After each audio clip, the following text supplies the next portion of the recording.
ఎలా బతకాలి, పిల్లలు ఎలా పోషించాలి, ఇంటి రెంట్ ఎలా కట్టుకోవాలి, పనులు లేవు, వర్క్స్ లేవు, ప్రాజెక్ట్స్ లేవు, ఇన్కమ్ లేదు, రిటర్న్స్ రావట్లేదు, అసలు నువ్వు కురిగిపోదు. ప్రే. ఎవడైనా మోసం చేశాడు వాడి గురించి ఎక్కువ ఆలోచించి నీ దిమాగ్ పాటు చేసుకో. దేవుని వెతుకు. గత నష్టాన్ని గురించి దాని గురించి ఆలోచించి కురింగిపోయి అదన్నా వాళ్ళిట్టాను వీళ్ళిట్టాను విమర్శించే వాడి గురించి అసలు పట్టించుకో.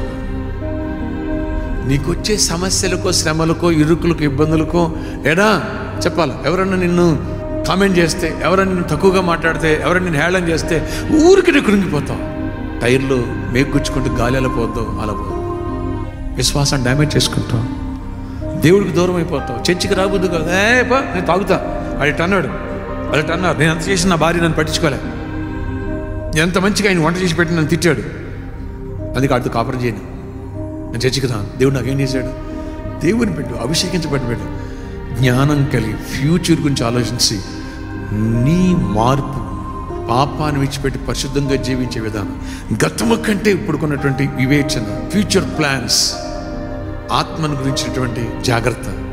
నెక్స్ట్, విశ్వాసముతో సమస్యను ఎలా ఎదుర్కొంటున్నావు, ఎలా జయిస్తున్నావు, ఇది చూసి నువ్వు ఎలా పైకి వస్తున్నావు, నువ్వు ఎలా డెవలప్ అవుతున్నావు, నువ్వు ప్రార్థన చేస్తుంటే దయ్యాలు ఎలా పోతున్నాయి, రోగులు ఎలా స్వస్థపడుతున్నారు, అన్ని జనులు ఇది చూసి దేవుడు నామాన్ని మహిమపరుస్తాడు.